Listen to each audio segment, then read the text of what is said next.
Halo, Assalamualaikum warahmatullahi wabarakatuh. Kembali lagi di channelku Bidan Online.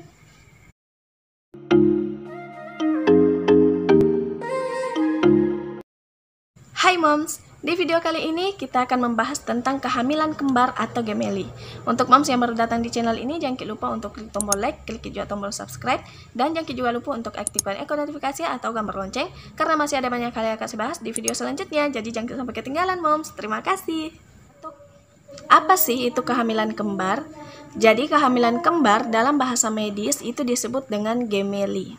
Nah, gemeli atau kehamilan kembar ini adalah janin yang terdapat dalam rahim atau janin yang terkandung dalam rahim itu lebih dari satu. Bisa 2, bisa 3, bisa juga lebih dari itu. Kemudian, bagaimana sih kehamilan kembar itu? Bagaimana kejadiannya? Kenapa bisa terjadi kehamilan kembar? Nah, di sini saya akan menjelaskan. Kehamilan kembar atau gemeli itu ada 2 tipenya. Ada yang kembar identik dan ada juga yang kembar non-identik. Pasti teman-teman yang menonton video ini pernah dengarkan tentang kembar identik dan non-identik. Seperti apa sih itu?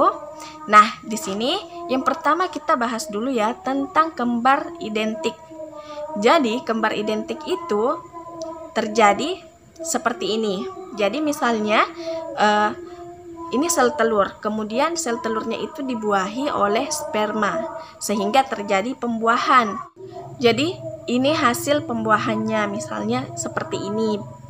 Kemudian hasil pembuahan ini membelah menjadi 2. Kalau misalnya kehamilan kembar 2 berarti membelah jadi 2. Kalau kehamilan 3 ya berarti membelah jadi 3. Nah, kalau misalnya membelah jadi 2, jadi ibaratnya itu ada telur kemudian dibelah menjadi 2 seperti itu. Jadi dia satu telur dibelah menjadi 2. Jadi isinya ini kan sama dengan yang ini, sehingga dikatakan identik. Kenapa? Karena ini adalah sesuatu yang sudah menyatu kemudian dibagi menjadi 2. Jadi kembar identik itu wajahnya itu mirip.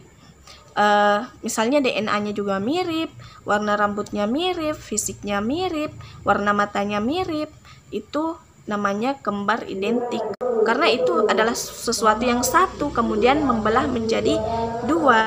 Nah, kalau kembar identik juga di dalam rahim itu biasanya memiliki satu plasenta untuk 2 janin.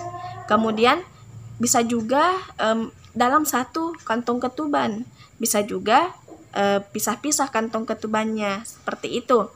Kemudian kalau untuk kembar non-identik,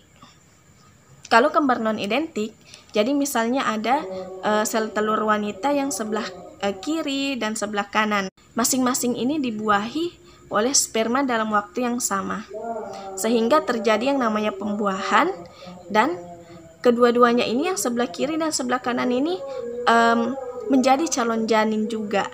Calon janin, tapi kan ini bukan suatu kesatuan yang membelah, ini masing-masing, sehingga dikatakan non-identik karena bisa saja terjadi ketidaksamaan antara janin yang ini dan yang ini. Nah, kalau misalnya kembar non-identik itu mereka dalam rahim seperti terpisah-pisah, misalnya masing-masing punya kantung ketuban, punya plasenta masing-masing, kayak seperti tetanggaan lah. Jadi mereka pada saat lahir itu biasanya tidak mirip, kemudian bisa saja juga golongan darahnya itu berbeda. Jadi beda dengan yang identik tadi. Kemudian, kenapa sih bisa terjadi kehamilan kembar? Nah, biasanya yang saya dengar juga di luar, orang itu mengatakan bahwa orang yang memiliki kehamilan kembar itu pasti punya riwayat kehamilan kembar dari keluarga sebelumnya, misalnya keturunan ayahnya atau ibunya atau dari suaminya, seperti itu. Tapi sebenarnya ada juga orang yang bahkan kalau kita telusuri, ternyata dari anggota keluarganya maupun anggota keluarga suaminya itu, anggota keluarga yang dekatnya itu tidak ada yang punya keturunan kehamilan kembar. Jadi tidak selamanya ya orang dengan kehamilan kembar itu pasti punya keturunan kelahiran kembar. Ada juga yang tidak. Ada beberapa faktor yang bisa menyebabkan kenapa bisa terjadi kehamilan kembar atau faktor yang memicu kehamilan kembar. Yang pertama itu adalah ibu atau wanita yang hamil di usia di atas 35 tahun itu memiliki peluang yang besar untuk bisa hamil kembar. Peluangnya itu lebih besar mengeluarkan 2 sel telur atau lebih pada saat atau pada masa ovulasi. Yang kedua adalah wanita yang menjalani program hamil atau yang mengkonsumsi obat-obatan penyubur. Yang ketiga adalah ibu yang ikut program bayi tabung. Jadi pada saat program bayi tabung itu kan embrio yang ditanam ke rahim itu lebih dari 1, supaya kemungkinan keberhasilan di antara embrio itu adalah 1. Tapi biasa juga kan yang ditanam itu lebih dari 1. Jadi bisa juga yang berhasil itu lebih dari 1 sehingga terjadi kehamilan kembar. Nah, kemudian kan kalau kehamilan kembar itu pastinya berbeda dengan kehamilan tunggal. Ya, bedanya apa? Jadi kalau kehamilan kembar itu ada beberapa resiko yang bisa saja dialami oleh ibu yang tidak dialami oleh ibu yang kehamilan tunggal atau yang hamilnya cuma 1 janin. Apa saja sih resikonya? Yang pertama itu adalah morning sickness atau mual muntah yang dialami oleh ibu yang hamil bayi kembar itu lebih hebat dibanding ibu yang hamil dengan 1 janin saja. Kemudian resiko yang kedua itu beresiko mengalami anemia defisiensi besi. Resikonya lebih tinggi. Kemudian yang ketiga itu ibu dengan kehamilan kembar itu beresiko mengalami kehamilan prematur. Resiko yang keempat itu bisa saja janin pada kehamilan kembar itu memiliki masalah. Misalnya saja misalnya ada 2 janin. Jadi salah satu janinnya itu bermasalah. Misalnya dari segi ukuran, misalnya janin yang 1 itu lebih besar dibanding dengan janin yang satunya lagi. Kemudian resiko selanjutnya itu kan tadi kita sudah bahas tentang kehamilan kembar itu biasanya terjadi kelahiran prematur, atau kalau bukan prematur, janinnya itu lahir dengan berat badan pada saat lahir itu rendah atau di bawah normal, di bawah 2.500 gram. Kalau kehamilan kembar itu biasanya jarang ada yang sampai di usia kehamilan 40 minggu. Durasi rata-rata kehamilan kembar yang jumlah janin dalam rahimnya itu 2 itu biasanya 35 minggu. Kemudian, ibu yang hamil janin kembar itu juga beresiko memiliki komplikasi pada kehamilan. Misalnya saja mengalami hipertensi pada saat kehamilan, diabetes, karena hipertensinya tadi bisa menyebabkan preeklamsi, eklamsi. Selanjutnya, ibu dengan kehamilan kembar juga beresiko untuk mendapatkan tindakan persalinan melalui operasi.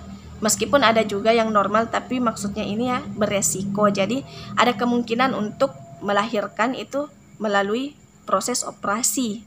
Kemudian pertambahan berat badan ibu dengan kehamilan kembar itu biasanya lebih drastis, lebih tinggi dibanding ibu dengan kehamilannya cuma 1 janin atau kehamilan tunggal. Karena selain dari berat janinnya, ada juga berat air ketubannya, ada juga berat plasentanya, sehingga berat badannya itu lebih cepat bertambah. Jadi untuk mengurangi kemungkinan terjadinya resiko kehamilan yang dialami oleh ibu yang mengalami kehamilan gemeli, itu sebaiknya rajin untuk periksakan. Misalnya saja seperti tadi kehamilan prematur atau masalah-masalah lainnya. Nah, yang jelasnya moms rajin periksakan diri, rajin kontrol, itu semua resiko-resikonya itu bisa diatasi insya Allah. Jadi yang jelasnya kuncinya 1 adalah rajin periksa. Oke, mungkin itu dulu yang bisa saya sampaikan di video kali ini. Semoga bermanfaat. Jangan lupa untuk klik tombol like dan share agar banyak orang yang mendapatkan manfaat dari video ini. Dan saya juga ingin menyampaikan untuk teman-teman yang ingin bertanya, bisa tuliskan di kolom komentar atau bisa juga DM di Instagram saya yang akan saya cantumkan di kolom deskripsi. Kalau misalnya juga ada teman-teman atau moms yang ingin menyarankan video apa lagi sih yang akan saya sampaikan, atau materi apa sih yang akan saya sampaikan di video selanjutnya, bisa tuliskan juga di kolom komentar. Terima kasih banyak sudah menonton video ini. Terima kasih banyak. Wassalamualaikum warahmatullahi wabarakatuh.